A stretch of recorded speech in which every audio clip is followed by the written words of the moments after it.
Сәлеметсіздер ме? Әріптестер, құрметті әріптестер, ақпараттық технологиялар орталығы кезекті вебинарына қош келдіңіздер. Осы вебинарда бүгінгі таңда бүгінгі кездесуіміз қазіргі білім беру саласындағы өзекті тақырыптардың бірі биология сабағындағы цифрлық мүмкіндіктерді пайдалануға арналады. Бүгінгі вебинардың спикері бізде Екібастұз қаласының білім инновация лицейінің ұстазы Бақбергенов Әмірхан Нұрланович. Ендеше, Әмірхан Нұрланович, сөз кезегі өзіңізде. Вебинардың аяғына қарай өздеріңіздің сұрақтарыңыз болса, қоюларыңызға рұқсат етіледі. Сәлеметсіз бе, құрметті әріптестер. Есімім Әмірхан Болат. 5 жыл Көкшетау білім инновация лицейінде жұмыс істедім. Енді қазір Екібастұзда 2-ші жыл бастадым.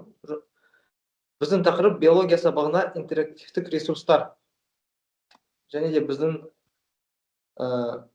бүгін қандай құралдар зерттейміз? Көре аласыз: Plickers, Edpuzzle, PET, Sketchfab, ZipGrade, Nearpod. Мүмкін сіз уже естідіңіз осы құралдар туралы, мүмкін қазір қолданасыз. Қазір бірге зерттейміз, мүмкін сіз бізге айтасыз, қалай сіз өзіңіз осы құралдарды қолданасыз. Мүмкін бүгін мен де біріне ғана өзі үшін ашам. Жақсы, біздің бірінші құрал ол Plickers. Plickers туралы естідіңіз ба? Иә, естуіміз бар. Сондай значок бар, Plickers. Енді не үшін біз оны қолданамыз? Жылдам тест сауалнаманы жүргізуге үшін сол программаны қолдануға болады. Осы құралды. Оның ерекшелігі ол QR-кодтар мен бір ғана смартфон керек. Мысалы, Kahoot және тағы да басқа сондай тесттер қолдану үшін әр оқушыда смартфон болу керек. Бірақ именно Plickers'те мұғалімде смартфон болса, бізге басқа еш нәрсе керек емес. Мысалы, қазір сауалнамадан өтеміз. Бұл Plickers. Енді Plickers қолдану үшін осындай QR-кодтар керек. Көре аласыз, әр QR-кодта сан бар, 31. Әр оқушыда өз жеке QR-код болады. Мысалы, бізде 24 оқушы сыныпта болса, біз 24 QR-код шығарамыз. Қай жерден оны шығаруға болады? Біз жазамыз. Plickers Cards. Бізде екінші ссылка, бірінші ссылка кешірім сұраймын. Сразу біз оны ашамыз. Бізде 40 QR-код бар. Басын бірінші, екінші, үшінші и так далее. 4 QR-код. Енді мысалы мен басам New Class. Мысалы 15-ші С болсын. Мысал ретінде. Енді біз Add Students басамыз. Біз әр сыныпқа сіз бөлек-бөлек папка ашасыз. Мысалы, көре аласыз, мен мысалы 10А үшін, 9-дар, 11-дер үшін сондай папка аштым. Біз папканы аштық, сыныпты аштық. Енді Add Students ол оқушыларды қосу. Жазамыз, мысалы, оқушы Student 1.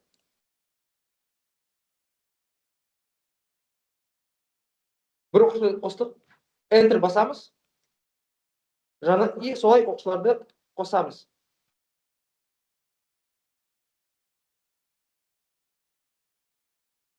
Солай біз оқушыларды қостық. Болды. Оқушыларды қостық. Дан басамыз. Енді Go to Students деген кнопканы басамыз. Осы жерде біз көре аламыз. Қай оқушыда қандай номер болады. Мысалы, Student number 1, Card 1. Значит, біз осы QR-код шығарғанда, именно осы бір QR-кодты Student 1-ге береміз. Сосын приложение ашамыз. Так, бір секунд.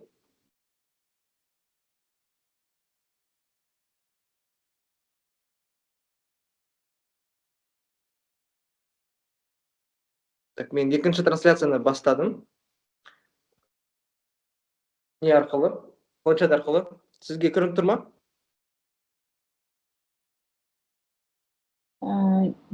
Жоқ, көрінбеді. Сол немені Фликерстің картасы ғана көрініп тұр. Қосылған жоқ, иә, қосылған жоқ. Так. 15 деп тұр. Такс.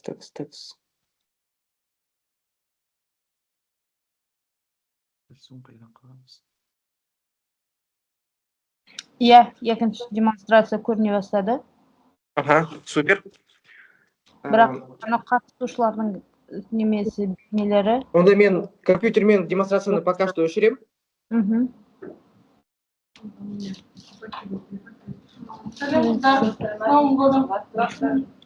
Енді көрініп тұр ма бәріне? Көрініп тұр. Иә, көрініп тұр. Вот, мен қазір планшет немесе телефон арқылы осы приложение ашуға болады. Енді library деген нәрсе бар.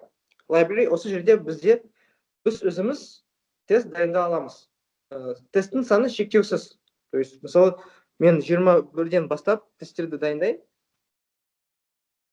Тақырыптар. Мысалы, Әмірхан Нұрланұлы. Иә. Демонстрацияда тек қана қатысушылардың бет бейнелері ғана көрініп тұр. Жұмыс істеуіңіз көрініп тұрған жоқ.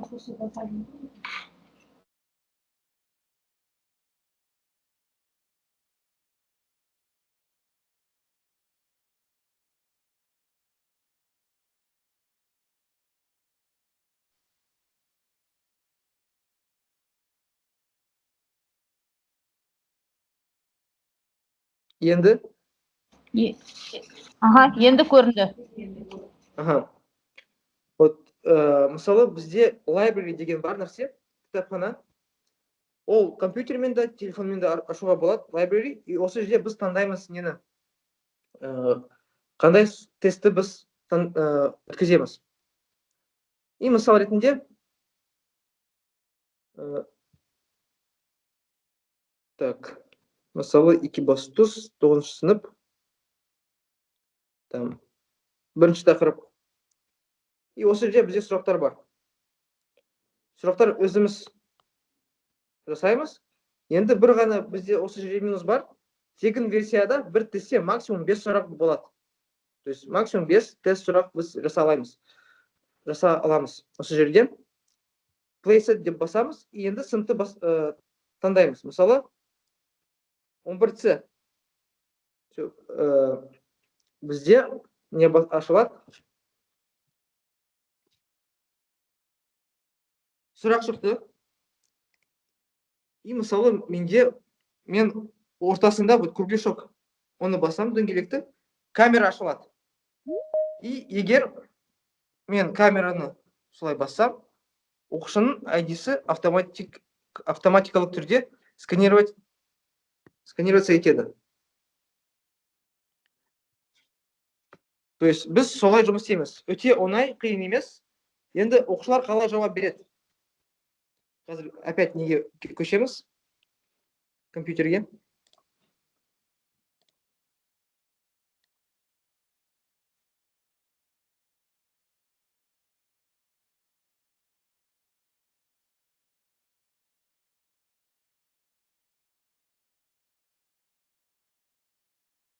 Окей, супер. Продолжим. То есть, оқушылармен полностью управляете телефон арқылы. Сосын сыныпты таңдаймыз. Мысалы, мен 9-ны таңдаймын. Өткізілген тесттер басам. И менде сразу шығады кім қанша ұпай алды. То есть өте оңай тест тексеруге болады. Қатты қиын емес. То есть егер сізге тест формативка жасап алу керек болса, формативтік бағалау Flickr арқылы біз оны жаса аламыз. Әр оқушыға бересіз оның QR кодын. Осы лист бойынша, мысалы 9-ні бассам, students, мынау мысалы мен оқушылардың тізімі, 16 адам, и әр оқушының өз нөмірі бар, өз бөлек QR коды бар.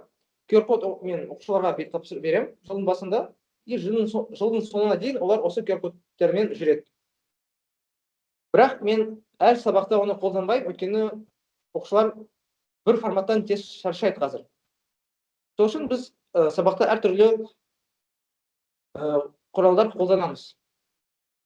Так, артықшылар қандай плюс бар біздің Flickr'те? Ол оқушыларға смартфон керек емес, ол өте тез және оңай. Тесттердің саны шексіз. То есть сіз бір жылда әр сабаққа Flickr дайындасаңыз, сізде келесі жылға дайын кітапхана болады. То есть қатты шаршамайсыз келесі жыл.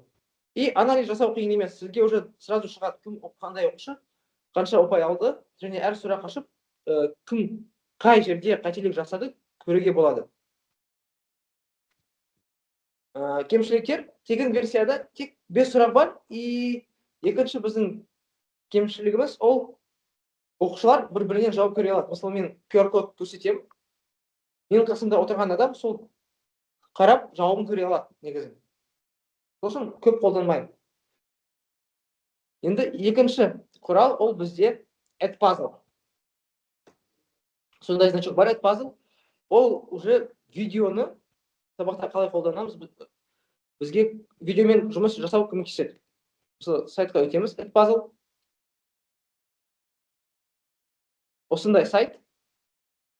Ішіне любой YouTube'тан видеоны қосуға болады. Мысалы қараңыз, мен аштым, Discover, ол жалпы әр адам өз жұмысында шығара алады. Дайын нелер бар. Бірақ бәрі в основном ағылшынша. Бірақ бізге қазақша немесе орысша керек. Сол үшін біз My Content басамыз. My Content. Ол біздің папка. И осы жерде сіз уже именно мен жасаған видеоларды көре аласыз.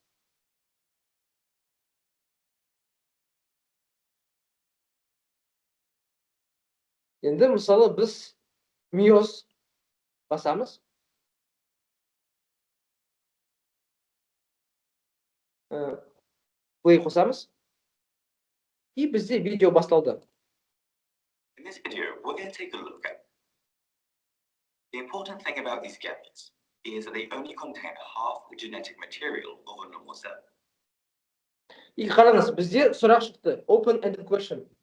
Қандай жасушалар Mios арқылы пайда болады? Енді сондай видео жасау үшін біз YouTube ашамыз. И басамыз мысалы. Meiosis. Бізге видео Meiosis керек. Бізде әртүрлі видеолар шықты. Мен мысалы осы видеоны таңдадым. Тағы оны ашамыз. Или давайте басқа видеоны ашайық. Мысалы Meiosis емес, Mitosis туралы видеоны көрейік. Митоз. Осы канал Когнита өте күшті. Биология болса да, басқа пәндер болса да, қысқа видеомен бір тақырыпты түсіндіреді. Енді осы линкті копировать етеміз. Копировать еттік. Опять Edpuzzle'ға өтеміз. Енді вставить етеміз.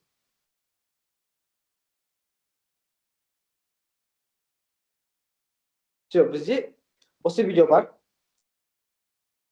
Енді видео қарап,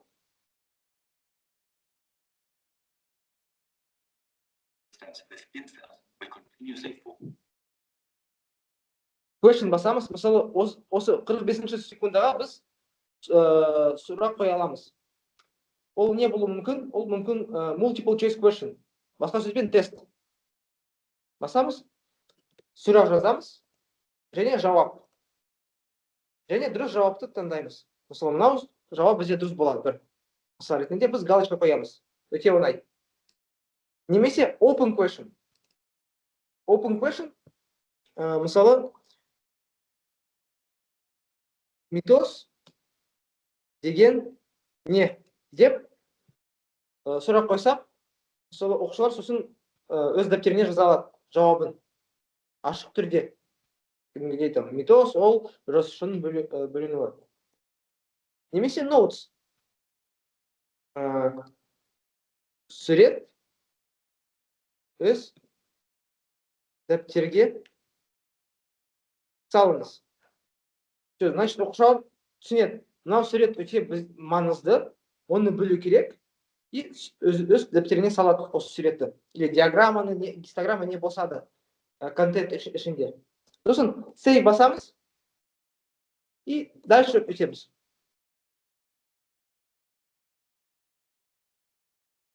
Мысалы, cell cycle, grow, DNA division.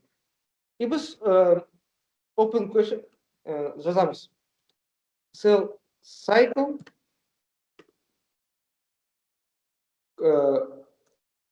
cell cycle'дың шарттарын жазыңыз. Call cell cycle steps. Болды. И солай біз видео жасаймыз.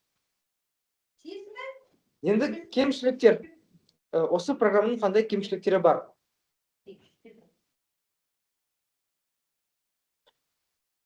Ол контент саны.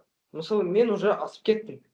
То есть, тегін версияда бізде бір шектеу бар, 20 видео. Қалай 20 болып кетті білмеймін, бірақ по идее келесі видеоны жасау үшін маған мысалы бір видеоны өшіру керек болады. Болашақта. Осы видеолардың ішінде бір видеоны өшіріп тастау керек болады. Бұл бізде әдпазы. Плюстары, біз осы видео арқылы форматив бағалау жасай аламыз, және жаңа тақырыпты түсіндіре аламыз. Ол қатты қиын емес. YouTube-тан любой видеоны алуға болады. Мысалы, бір тақырыпты түсіндірмей, просто оқушыларға видео көрсетіп, ең бас идеяларды осы видеоға жазып, оқушылар өз назарын аударсын осы нәрсеге. Ол бізде әдпазы. Енді FET Colorado. FET Colorado ол интерактив симулятор. Сол сайт арқылы біз әртүрлі симуляция жасай аламыз. Бірақ биология туралы инструмент аз сияқты көрініп тұр. Мысалы, simulations басамыз, biology.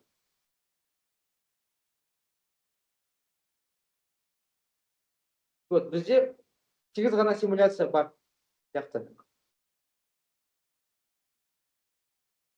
Негізі одан да көп болу керек. Әртүрлі симуляциялар. Мысалы, мынау natural selection, естественный отбор симуляциясы таңдаймыз. Play басамыз.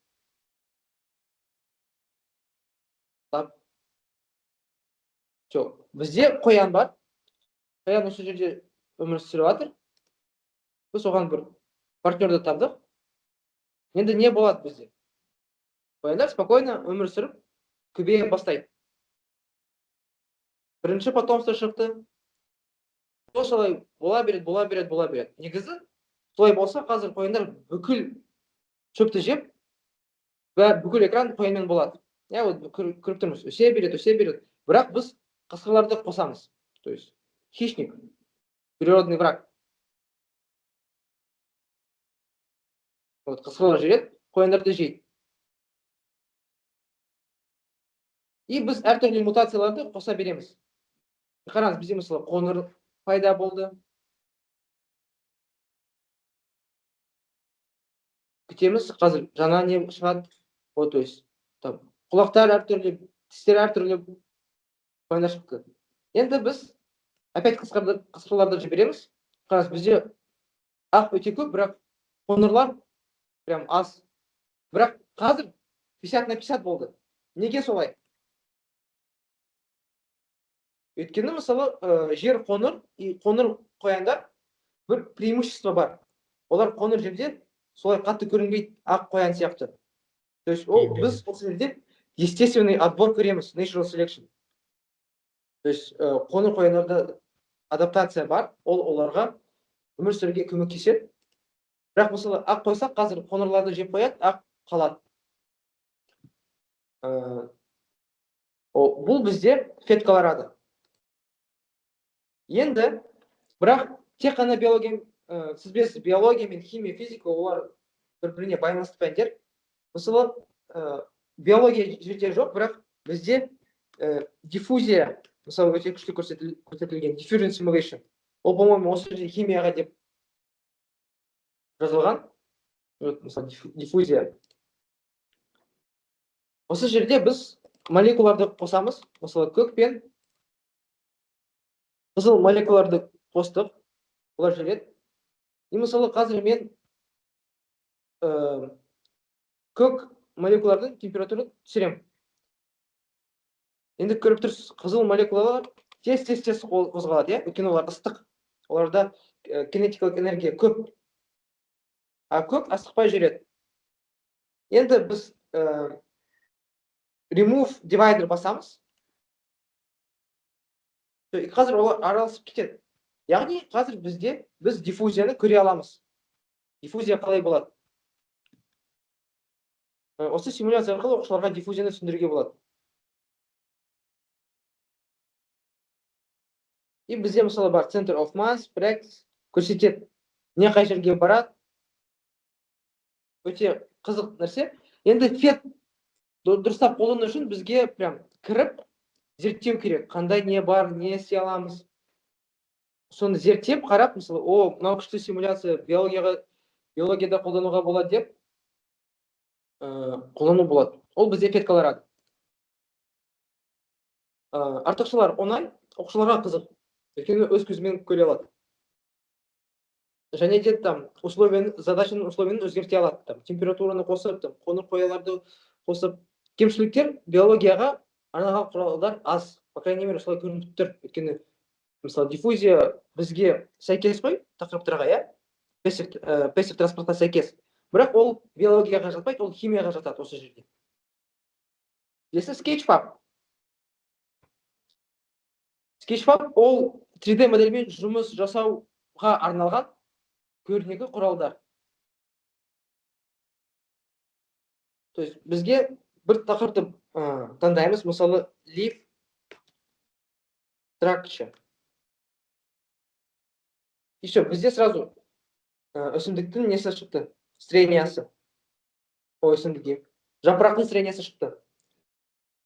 Таңдадық, қандай бізге көбірек ұнайды?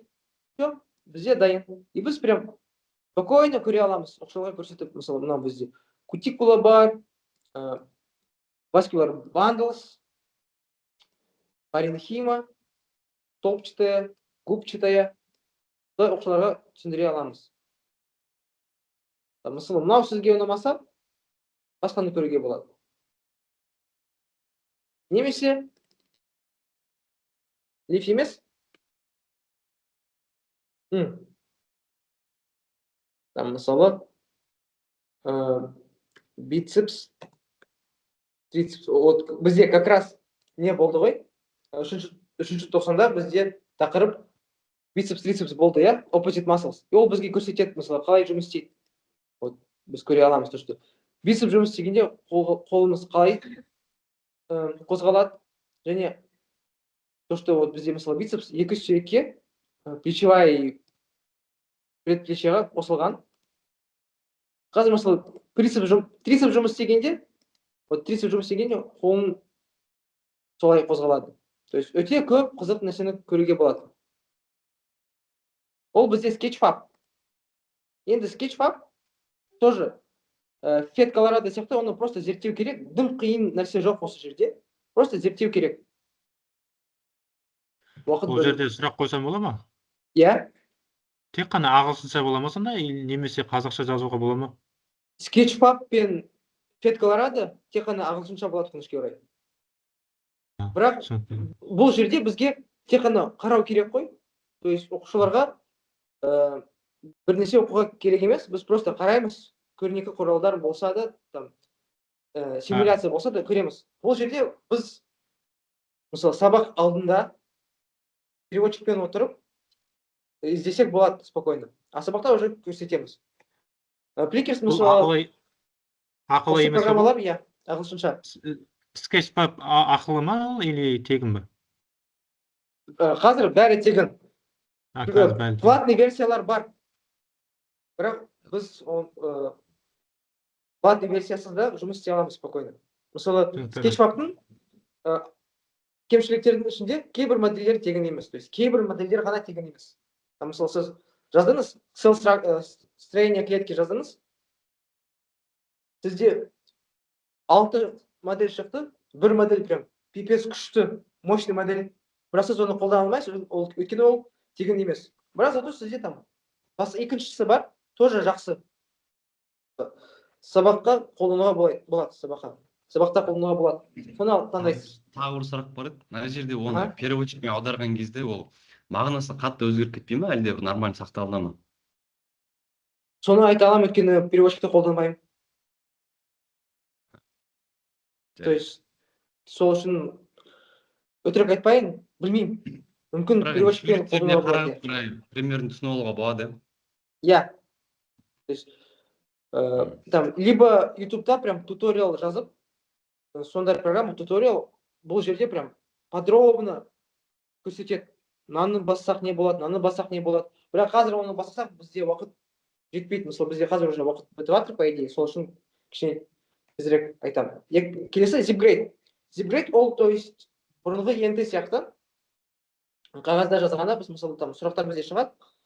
Бұл тоже біз оқушыларға worksheet жасаймыз. Сондай оқушы өз атыңды жазады осы жерде. И мысалы бірінші сұраққа жауабы А болса, А дөңгелегін бояйды. Сосын Б бояйды и так далее. Осы программа ZipGrade.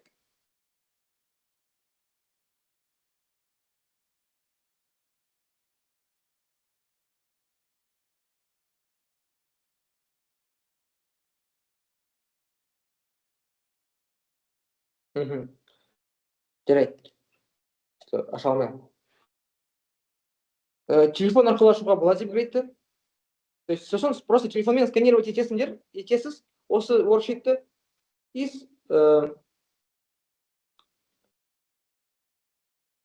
результат көре аласыз, нәтижелерін, кім қандай нәтижеге келді.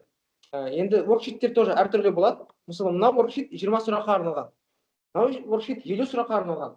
Бірақ бізге, мысалы, 50 сұрақ керек емес, 20 жетеді. Бірақ 20 болса да, прям 20 сұрақ қосуға, то есть сізге не обязательно. 10 сұрақ болсын, 5 сұрақ болсын, өзіңіз таңдайсыз. Енді бір кемшілік бар, үлкен, ол тегін версияда тест тексерудің саны шектеулі. Мысалы, айына 100 мүмкіндік берілсе, мысалы, сыныпта 30 оқушы бар, 2 рет өткіздіңіз, 60 тексеруін қолдандыңыз. Келесі рет, 4-ші ретте уже сіз 10 оқушыларды тексеріп, лимитке келдіңіз, 20 оқушыларды өзін телефон арқылы тексере алмайсыз. Уже қолмен тексеруге керек болады. 6-шы ол Nearpod. Nearpod ол осы 6 программаның ішінде ең күшті, мен ойымша. Өйткені ішінде бәрі бар. Бірақ сондай значок, минус осы программалардың ішінде ең қиын. Өйткені құрал көп, сол үшін ең қиын. Nearpod басамыз.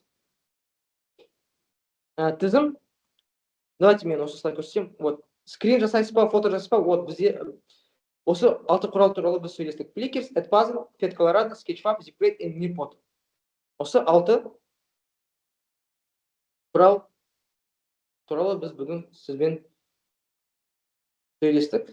Вебинар осы 6 құрал туралы болды. Енді Nearpod. Мысалы, таңдаймыз. Teach.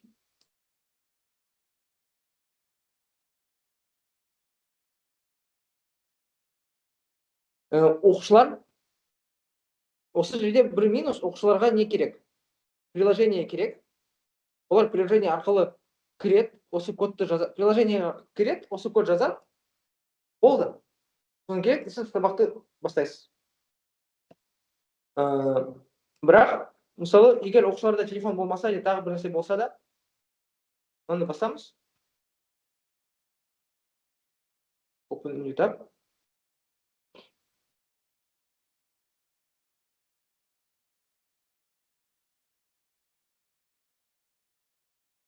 И өзіміз өткізе аламыз. Мысалы көрсетеміз. Бірінші сұрақ.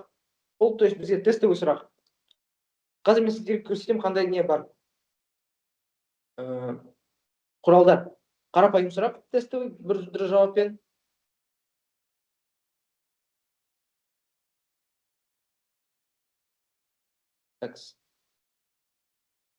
Сондай ойын ретінде бар. То есть оқушылар прям ойын ойнайды ішінде. Так, мынаны өттік. Сосын бізде не бар? Сауалнама. То есть бірнеше дұрыс жауап таңдау болады. Төртінші ол суреттер. Мысалы тапсырма draw flower, гүлді сал. И оқушылар гүлді салады. То есть қалай қолданасыз, ол сіздің уже фантазияға байланысты. Open-ended question бар. То есть open question дегенде оқушылар жауабын өзін жазады. Мысалы, не үшін миос керек? Миос маған үшін керек, оқушылар өздері жауап жазады. Өйткені кейбір кездері бір тесттермен оқушылардың деңгейін тексеру қате менің ойымша. То есть ашық сұрақтар болу керек. То есть оқушы өз ойынды жеткізе алады ма деп тексеру керек.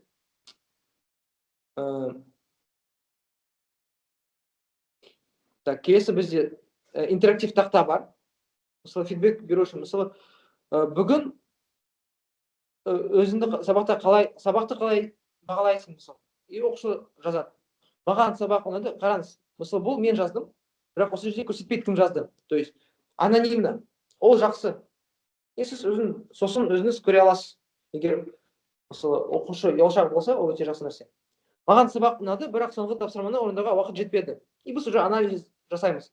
Либо бізде уақыт аз болды, либо тапсырма слишком қиын болды, немесе там оқушыға көбірек жұмыс жасау керек. Оқушымен көбірек жұмыс жасау керек бізге. Рол деген нәрсе бар.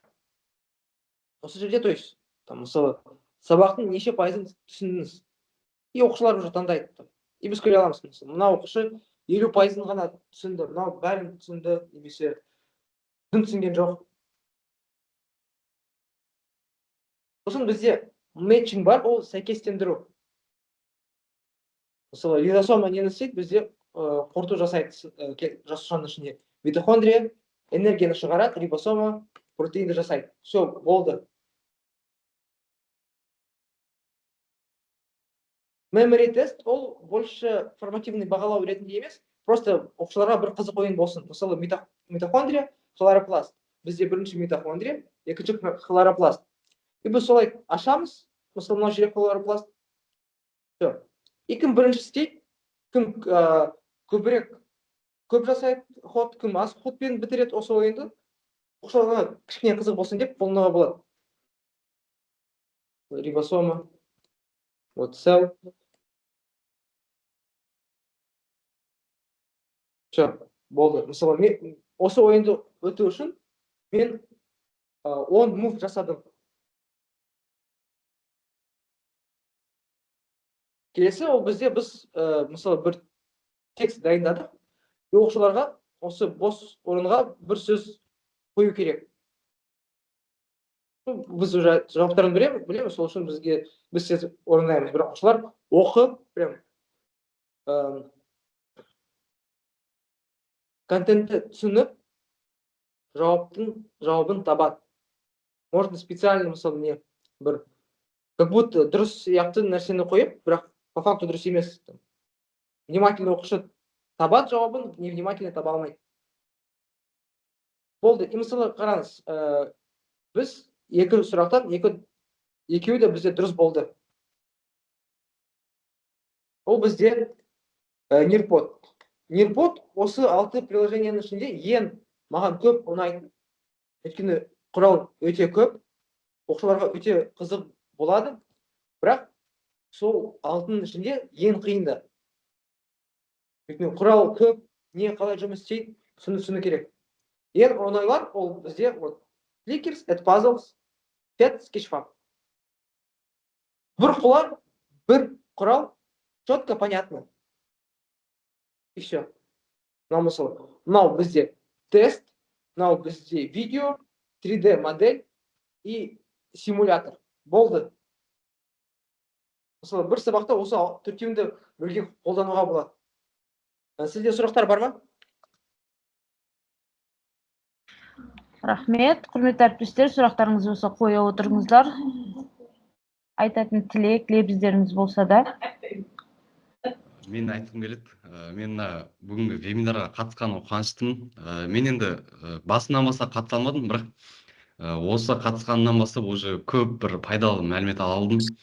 Осы Амирхан ағайдың тағы да бір вебинарлары болса, тағы да бір қатысым келіп кетті, өйткені уже осынша қысқа бөліктің өзінде өте көп пайдалы ақпарат жеткізді.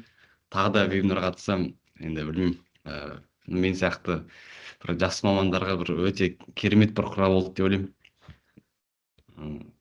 Керемет. Рахмет. Қолданылған құралдар бойынша сұрақтарыңыз бар ма? Жоқ, сұрақтар жоқ. Ондай болса вебинарды аяқтауға болады деп ойлаймын. Амирхан Нұрланұлы. Амирхан Нұрланұлы. Қайырлы күн, аңғартылатын ақпараттық технология орталығы. Амирхан Нұрланұлы, сіз осы оқу жылының басынан бастап жаңағы білім сапасы, сіздердің технологияларды қолданумен қалай артықшылықтары болды ма, білім сапасы артты ма, сол туралы айтып өтіңізші. Білім сапасы арттырды, өйткені оқушыларға қызық болады кейбір кезде. Мысалы, кейбір оқушылар диффузияны көп дұрыстап түсінген жоқ. То есть чисто теориямен айтсақ, диффузия дегенде ол кішкене непонятный болады оларға. Сол үшін эффекткалар мен көрсеттім. Оқушылар все түсіндім, не үшін солай мысалы. Немесе бізде биологияда транспирация деген тақырып бар. Сол жерде не үшін жел транспирацияны жел болғанда транспирация қаттырақ болады. То есть или там температурасы үлкен болса транспирация көбірек болады. Сонымен көрсеттім, оқушылар все түсіндік, ағай болды. Жақсы, рахмет. Құрметті әріптестер, осындай вебинарлар бізде жұмасына 2 рет болады.